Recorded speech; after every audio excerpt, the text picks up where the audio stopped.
Today we have a super cool interview with Robert where you'll learn how he was able to build over 10 profitable companies, sell 3, and he currently operates 8 businesses generating 7 figures each per year. This is some really good stuff. You'll even learn some insights as to how he's done lead generation to generate over $100 million. This is an interview that I was really happy to land, and I think you're going to get quite a few actionable things from this one, so make sure to stay tuned. All right, everybody, welcome to the YouTube channel. Today we have Robert Indries, where we're going to be talking about his journey growing X27 among a whole other portfolio of companies. Robert, thank you for coming on the channel. Thank you so much for the invite, Michael. Looking forward to it. Yeah, absolutely. And the first question I ask everybody is always the same, so I like to hear it from yourself in terms of who are you and what do you do?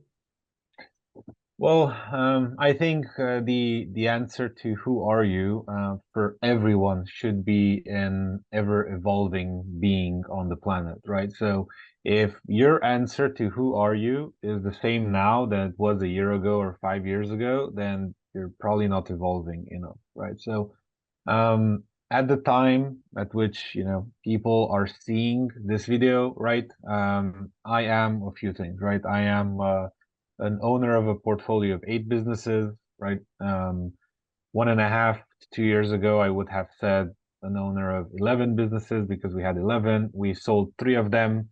Total sale value almost $20 million so far. So we're very happy. We're very fortunate with our careers. I am right now a new father of a newborn baby, born a little over a month ago here. So we're very happy, very grateful. Thank you. I am around 200 pounds, very into my health, very into eating well, very into working out and how much muscle mass you have and so on. One of the biggest predictors of longevity is muscle mass, right? So making sure you always use your muscles or activate them because you would be shocked at how much more movement people used to do, just 100 years ago, right? Like our bodies are not designed to not move. They're designed to move every day in every way. And so basically we're not doing that. So my wife and I go together to the gym, so we're very happy. And then we go for very long walks, so on. I am very geeky. I'm an engineer by background. I love building stuff. We've built over 200 successful projects so far. Anything from autonomous flying drones for aerospace and defense to robots for the medical industry in Chicago to dermatology sensors and so on and so forth. We've built AI, real AI, since way before it was cool. So AI became cool maybe 1 or 2 years ago. We've been building AI since 7 years ago for large banks in the US to the US Athletics Corporation and so on and so forth. So very, very geeky. I love things like Dragon Ball. When I was younger, I was watching that. Um, what else? Many things, I guess, are a composition. Who are you? This is right now my reality. We just launched a book called Unshackled. It's my second book. The first one became a bestseller. For 6 months, it was on #1 in its industry. Now we have Unshackled, which we hope will be a bestseller as well. So we shall see. We got the forward by the president of Warner Brothers International, so we're very happy about that. And then we have people like the founder of Uggs Boots, founder of Priceline.com, a shark from Shark Tank, one of the original sharks, and so on and so forth. So many amazing people endorsing us. So we look forward to start pushing it. I didn't push it too much because I was literally the book was launched almost at the same time as my daughter was born, and it was just a coincidence with the publisher. It should have been launched months ago, but they postponed it so that they can have they have their own timelines with bookstores and airports and so on and so forth. Because on launch, it went into over 1,000 stores in 50 different countries. So they're preparing for that, right? They care about this stuff a lot. And now, so hopefully by the time anyone sees this, we're going to be a two-time #1 bestseller. So we'll see. Depends when it comes out, but in the next few weeks this should happen. So we'll see. Well, awesome. We'll definitely have that in the description too. Thank you. Thank you. And so that was a great answer to give a bit of background into, all the different things you're involved with. And a step back from there, I've read on your blog, your story, you're born in Transylvania and Romania, and you mentioned that, your first venture into business, because obviously you've done a lot of things. You mentioned over 200 projects, but your first venture was moving out at age 14 and doing odd jobs. Now, my question there is, how did that transfer into business and then specifically into the online business space? Well, when I left, I believe for a very large part, I started working as a necessity. So I didn't leave on good terms with my father. We had an argument. He didn't want me to leave. I said I'm not gonna stay here. I'm gonna give you the short version. It wasn't pretty, right? And then so I just left. And so to a large extent, I had to fend for myself. I don't want to act, like I'm not humbled by the love and generosity of my, mother and my family and so on and so forth. But I still felt I need to make my own money, right? And, not survive, but live a life that's decent, right? Um, I started working all types of odd jobs from I was a lumberjack at one point. I was building furniture at another. I was on a plant, just being the line worker, just hammering things in and so on. So I did a lot, and that transitioned to business unintentionally. So I became an engineer when I was around 14. I got my first engineering job or engineering work.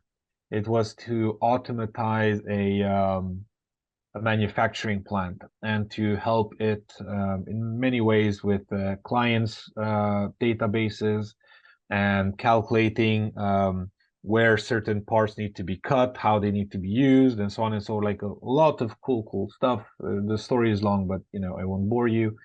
And so I successfully delivered that project when I was 15, right? So I really enjoyed it. And then I realized I can make so much money out of, just building engineering projects for people. So I started doing more of that.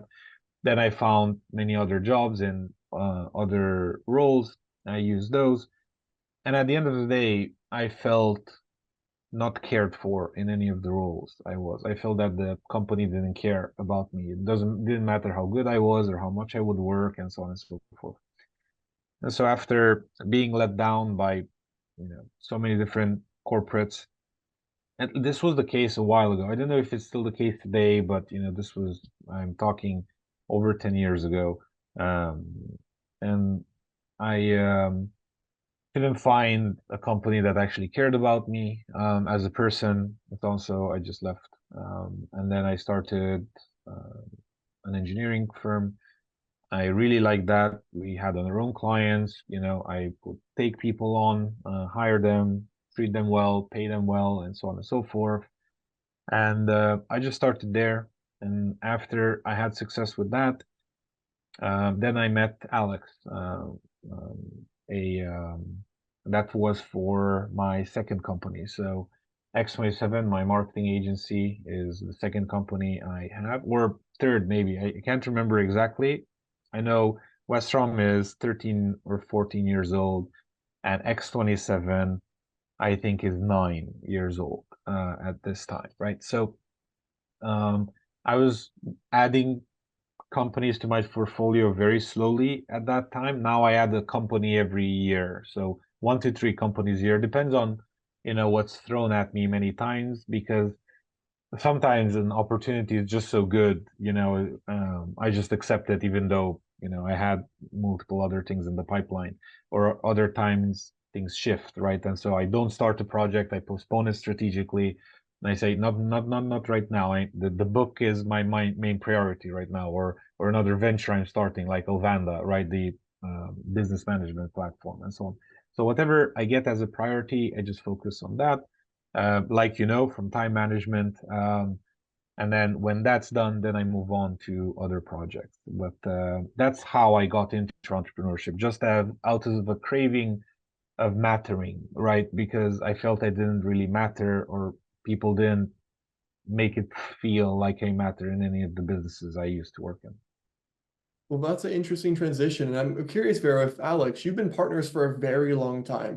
And Yeah. obviously, partnerships can be very successful. I have a business partner. He's an engineer. I'm a sales guy. I think very similar to your relationship with Alex, maybe. Mhm. But how did you meet Alex, and how did you decide that you wanted to be partners?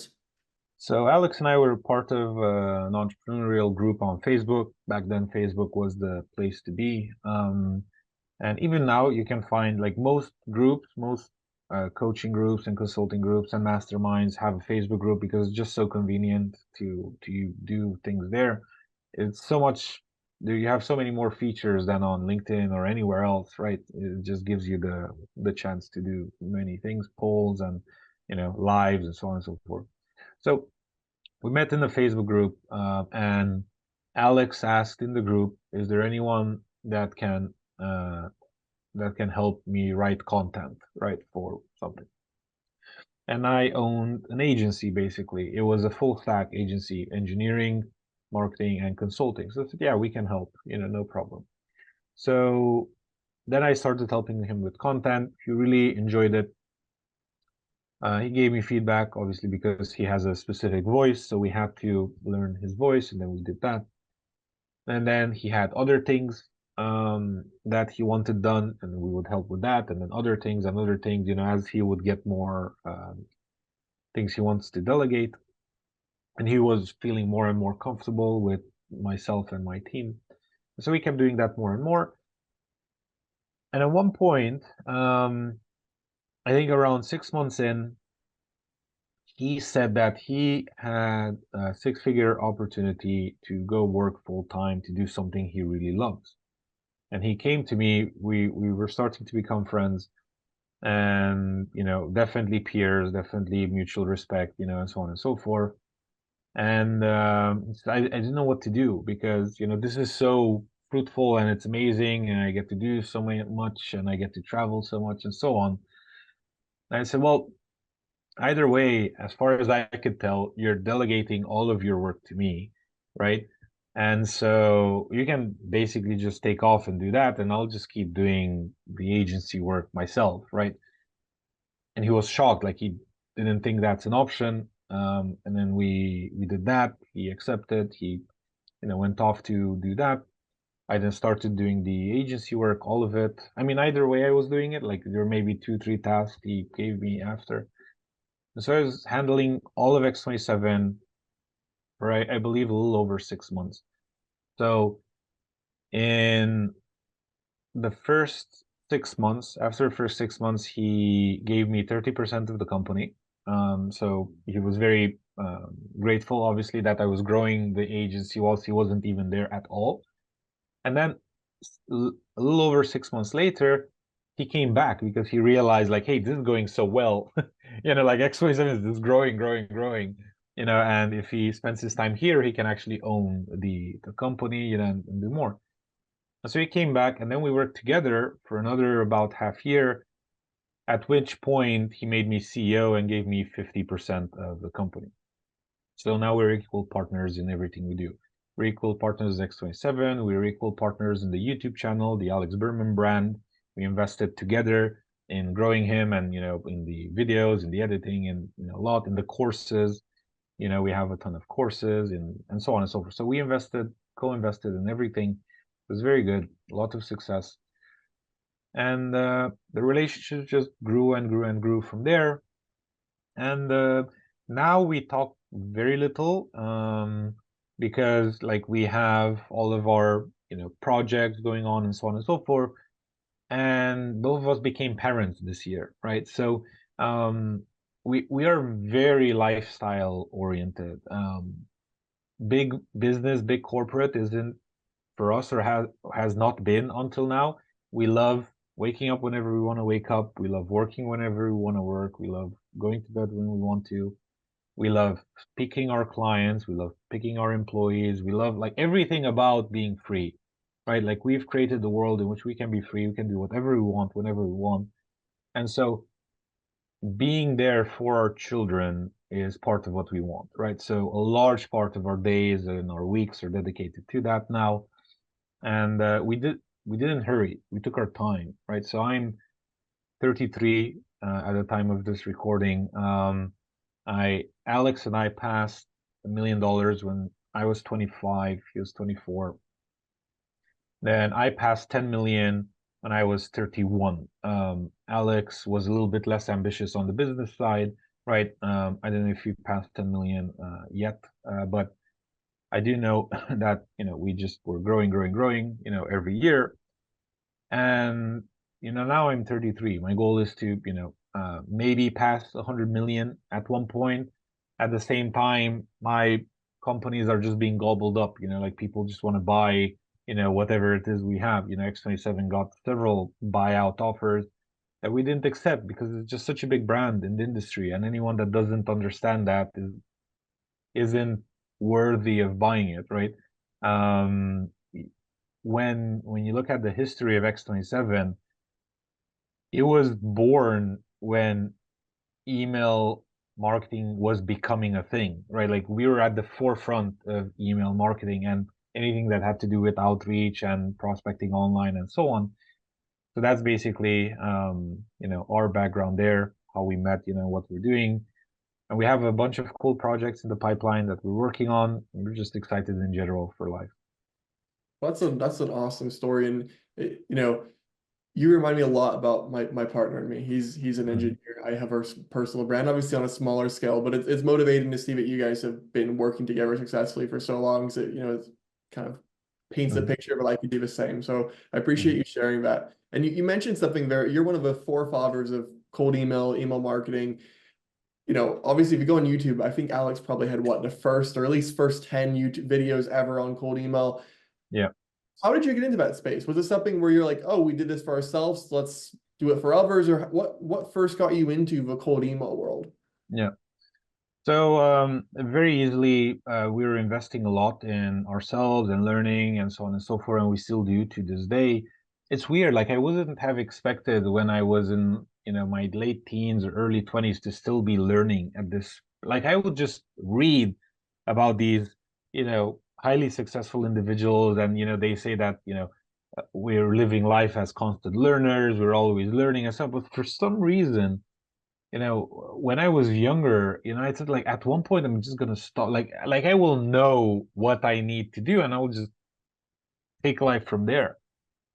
And interesting enough, that never happened. To this day, like I'm 33, and every single day I'm learning, either off of YouTube or a book or whatever, things like that. And I'm shocked at how could like I learn more, and then I'm left with more questions. I just keep learning more. So I think as long as you do that, and as long as both of you do that, you can keep being together, right?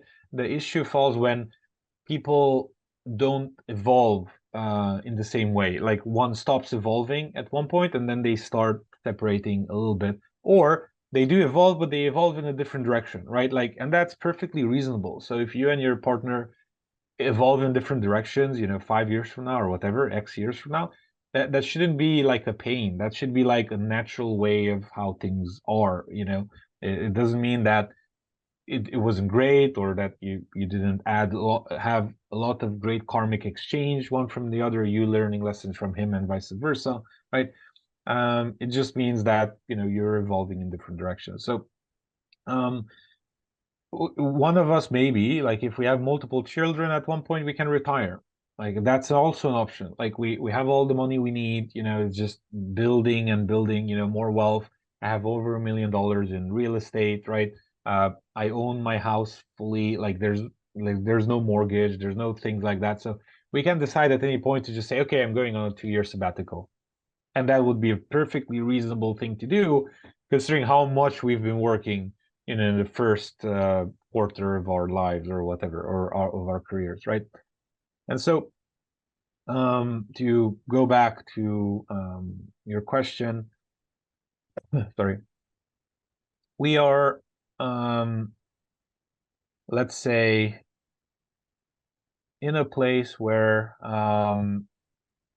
or we were in a place where we would try everything. So the main reason why we have the X27 name comes from Experiment 27. So we knew that you never know which experiment in marketing is going to work. So experiment is at the core of our philosophy of marketers, and 27 is just a random number Alex came up with that sounded cool, right?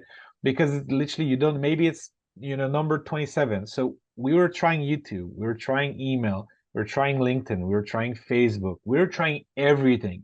It just so happened that email was the best source of leads, right? So we didn't go into email saying, this is the thing we're going to do for the next 7 years. No, no, no. We were doing everything, and we would send 40 emails, and I kid you not, get 20 meetings booked on our account. We had a 50% meeting book rate 9 years ago. It was so good, right? Like now, unfathomable to have that, right? 9 years ago, that was the case for us. When we were inventing this, right, no one was getting emails like we were writing them. We invented the custom first line. No one was using it. And then we, told everyone, use this. Because if you're not using this, you're missing out on, such a high reply rate and meeting book rate. So we literally had to not send emails because we couldn't tackle the number of leads we were getting on a week-by-week basis. And we wanted to tackle all that. So we went from no agency or almost nothing, right, to $750,000 in revenue in about 10 months, 11, something like that. In under a year, we're almost at $1 million, right? So it's crazy how much we've grown. And the main driver was email. So we're just saying, well, it works for us. Let's do it for our clients, right? And we just started doing it for our clients. And then we would still experiment. We still tried ads. We still tried SEO. We still tried. We eventually, wrote the book. We made video content, as you know, for like since forever. We invested a lot in that. We invested 6 figures, maybe multiple 6 figures into YouTube until now to figure out, everything and to work with people and so on and so forth. So a lot have been invested in all channels. It just so happened that email was the best one, and that's the one we latched onto. That's it's crazy. I mean, I started in cold email early, but not that early. And I mean, my early results were like a 5 or 6% book meeting rate, but I'm talking, after you got into it, 50%. That's wild. I mean, that's I remember when Yeah. I first got into cold email, people would miss your email, but they would apologize for missing it because it Yes, was, yes, yes. yeah, because it Yeah, wasn't yeah, automated. It was an email that you had sent them. Like what was automated yeah, email? So, yeah. that's amazing. And I'm assuming that, that translated not just small companies. Were you going after big companies too and getting the same reply rates? Of course. Yes, of course. I still do to this day. I kid you not, whenever I write custom emails, like by hand, and I send them, I have a 100% positive reply rate. 100%. Like I don't even understand. It just comes naturally for me to write emails like that. I got, replies from every company that you would want replies from, like whenever I would email them, except something that's interesting. I didn't get positive replies, or maybe I'm not getting them, or whatever, from Chinese companies. I Oh, don't know if they have a different firewall or if they just speak English differently, and they're not impressed by how we speak or whatever, or their direct outreach method. But I did reach out to some Chinese companies that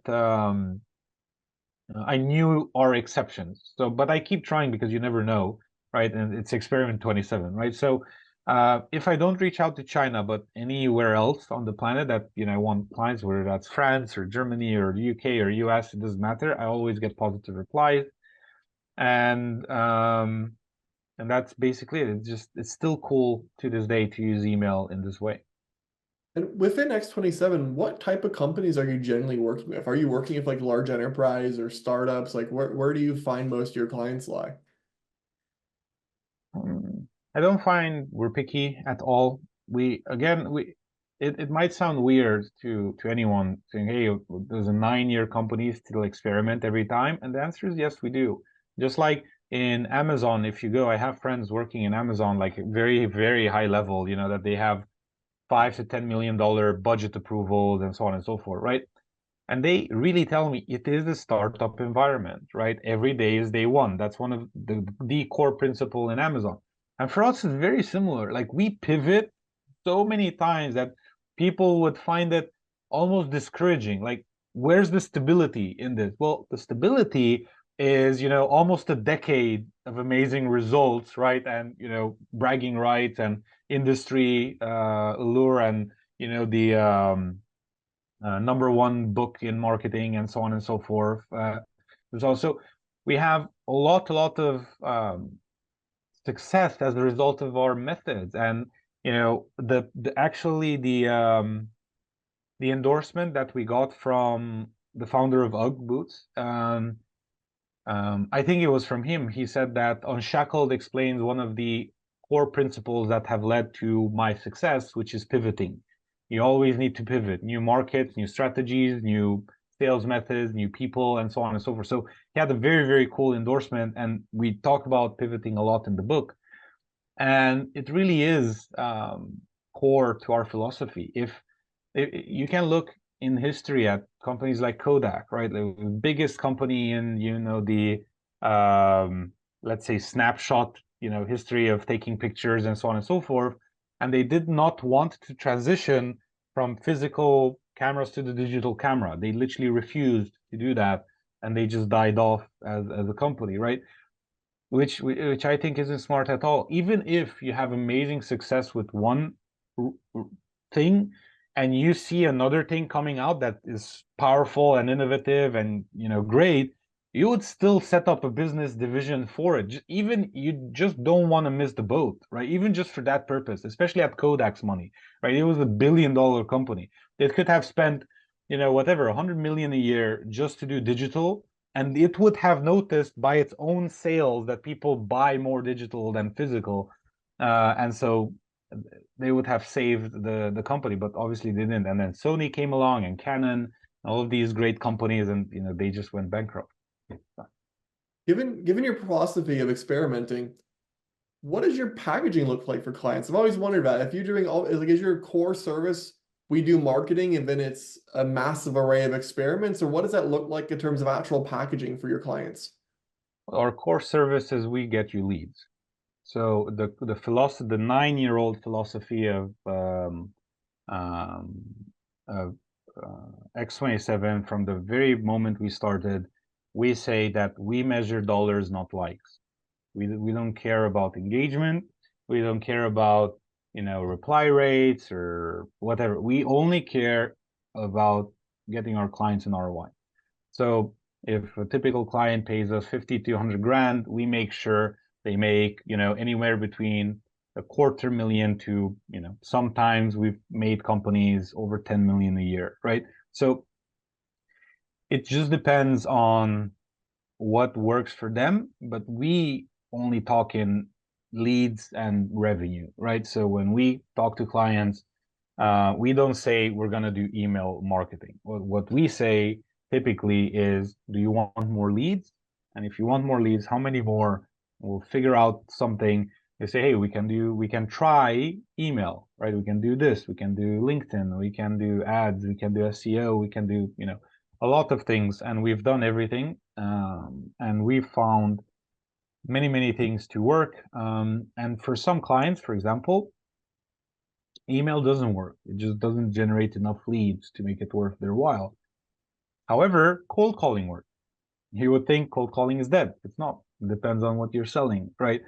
And so we have all sorts of clients from, I believe, every sector that you can think of by this point, and we've succeeded in those sectors. So we've succeeded in logistics and professional services and healthcare, and in, again, sorry, in everything we can think of, right?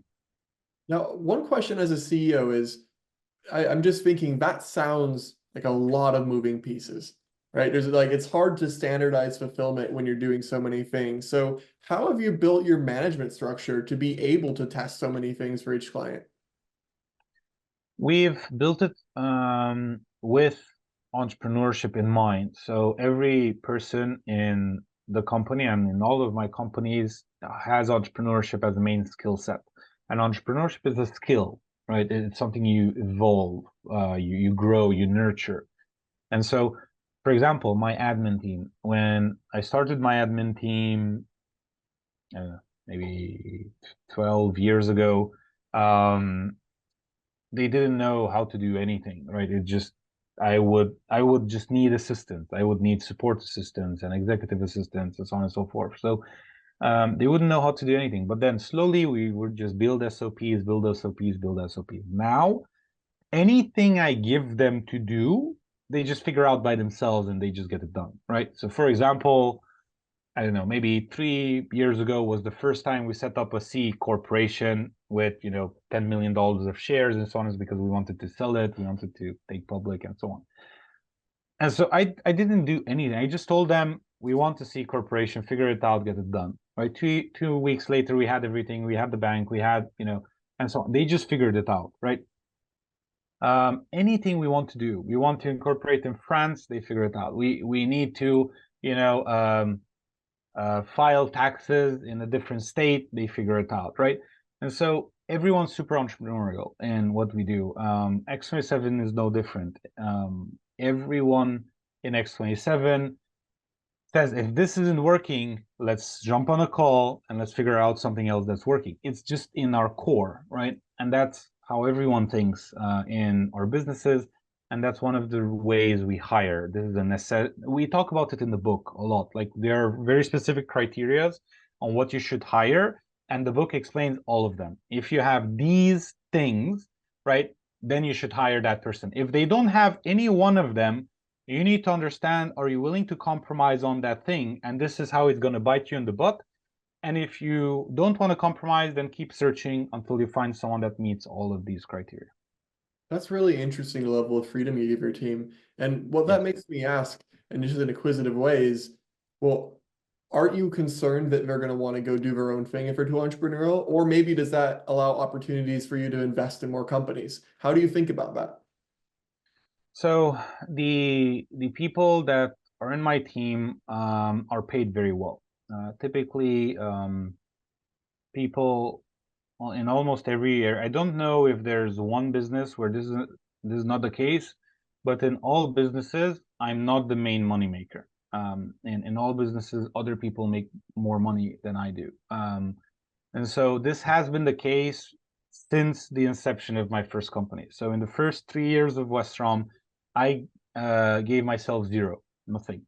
And then in year four, I started giving myself $750 per month, where my top earner at the time was making, I believe, $4,000. So they were making 5 times more than I was making.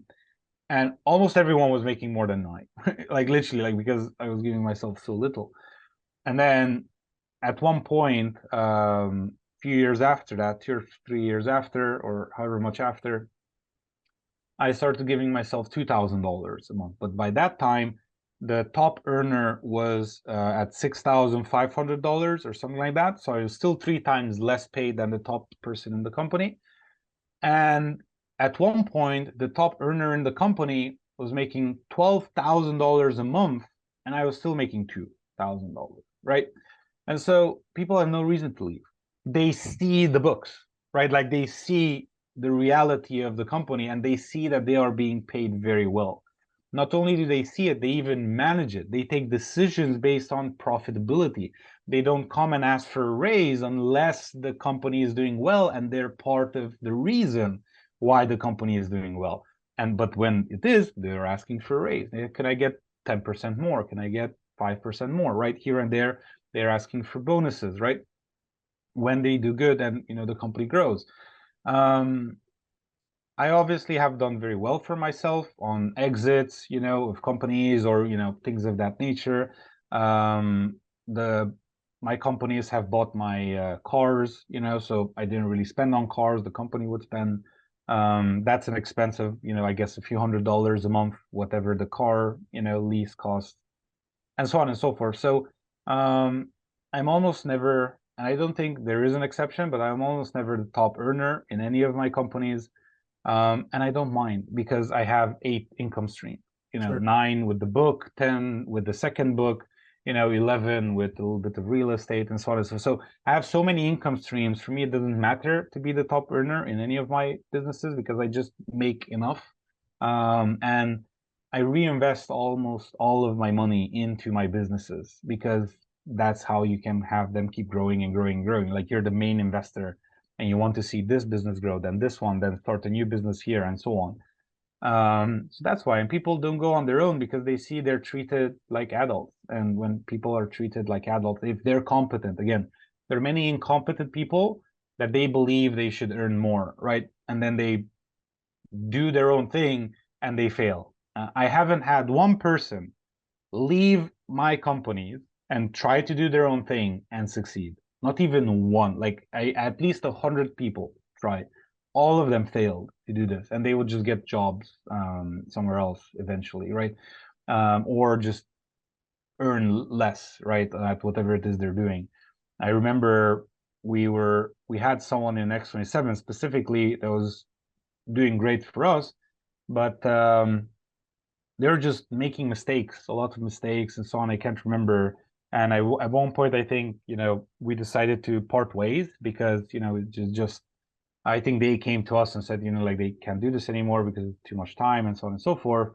The reality is they were trying to do other things at the same time, but many of them were personal. So we didn't have, like, we didn't comment. It was, like they had to take care of their family or, some of their family members were poorly and so on. So we knew that they were failing because of other commitments. We didn't mind because we knew about them. It was just a sense of, let's say, professional courtesy, and we were just working through it. But they weren't putting in the effort, and they were, failing at it. And then when we separated ways, they started doing their own agency, their own outreach, and so on. And they literally pitched us at one point, like, "Hey, do you want more leads?" And so on. Like, are you literally asking me if I want more? Like, we already work together, and we said, okay, we can work together again, and I can pay you again. But now all of a sudden, they're charging 4 times more of what I was paying them. I'm like, I'm not your client. If you want to work with us, you can generate leads for us if you want to, but I'm going to pay you your actual rate. I'm not going to pay you 4 times more, or whatever, than what I know I paid you 6 months ago, right? I said, well, that's my pricing right now. This is what I do, and so on and so forth. I'm like, okay, that's fine. And then guess what? To this day, not so long ago, recently, they messaged me, and I realized things weren't going well. Like they weren't having success in the industry, and I know they're not. And in most places, most people don't because they don't pivot. Right? They still do the exact same thing that used to work, 6 years ago. But obviously, it's not going to work. The same strategy is not going to work today. So you keep needing to evolve. That's an interesting response. That makes me look at hiring a little bit differently because I have sometimes shied away from entrepreneurial characters, but that's a good way to put it. Now, what transitioning a little bit to personal question here, like time management, because obviously you've written a book on it. You have a lot of good things Yeah. there. For people listening, this is a question I always love to ask opinions on because it's something that I ask myself a lot, and that is focus versus doing a lot of things. Like I'm someone who gets a lot of joy out of doing a lot of things. I have a lot of hobbies, I have a lot of friends. I like to work on multiple projects, but at the same time, I know focus is important. How have you managed to do so many things? Is it because you have people in your companies earning more and that are leaders, or how have you managed to, have so many projects at once? So everything in your life is yours to take credit for or blame for, right? In both cases, in failure, successes, everything you've created in your life until now. If you're whatever 5 years old, this isn't the case because your parents created you and your parents, gave you education and food and whatever. If you're 20 something, it's you, right? Like anything in your, like if you're enjoying failure, it's you. If you're enjoying success, it's you. If you're good in basketball, it's you. If you're good in drawing, it's you, right? You've been drawing forever, and perfected your skill of drawing. You've been shooting hoops forever and perfected that, or dribbling, or whatever it is you're good at. So it's all you. And the only thing you need to decide is, what do I want out of life? It's folly to have the feeling of FOMO, or to allow the feeling of FOMO to permeate your body, right, or your mind, because FOMO you get from just living in the 21st century. You just need to look at Instagram or Facebook or TikTok or whatever. There are all these millionaires, flexing everywhere and so on and so forth. You see a lot of that. So you feel FOMO by default. Oh, what are those guys doing? The grass is always greener on the other side and so on. So you get a lot of that. At the same time, that is the um, wrong reason for which to do something, right? If you feel FOMO and like fear of missing out, for anyone that doesn't know, like if you feel fear of missing out for something, and that's why you go into it, that's the wrong reason why. If you start things because you're intrinsically passionate about it, and I believe the correct word is divine, right? Anything you're attracted to naturally, that's divine energy. Like I'm naturally attracted to family values, right? I'm not attracted to partying. I'm not attracted to alcohol. It's the opposite. Whenever I see people drunk, I'm like, you're numbing your life. You're probably not happy, and you're not, admitting it to yourself in some way. Because otherwise, why would you numb yourself? And I can say, well, no, I love the feeling of numbing myself, and so on and so forth. If you look into it enough, there's no alcoholic or substance abuser or things of that nature that aren't doing it because of escapism, some form of escapism of life, right? It's not as severe as suicide, but it is a form of suicide for that brief moment in time, right? They escape their reality for those 4 beers, right? Like it's literally like they've had enough of the day or whatever. They need to relax, right? And so I don't mind if people do that. I just do, that goes against my values. I believe in consciousness. I believe in always being present. And you would be shocked at how much more time you have once you rid yourself of everything that you don't actually need. I don't go out to parties, I have friends. It doesn't mean I don't have friends, but when I meet with my friends, I meet with them to go shoot hoops, or I meet with them to go see a movie that we all want to see in the cinema, or to go on a vacation together somewhere, right? So or to network in business, or for lunch, dinner, breakfast, doesn't matter. And so my social interactions all are conscious, or all add value to my life and to the life of the people I spend time with. And you would say, well, I add value to my life when I go, get drunk every Friday. No, you don't. I'm sorry, you don't. It's just, that's not adding value to your liver, nor to your health, nor to your life, and so on and so forth. Going out with friends and talking about, planning your future and, getting advice from people that actually have good advice to give. And the principle is very easy. Don't ask for health advice from someone that's fat. Don't take relationship advice from someone that's single, or in a bad relationship, etc.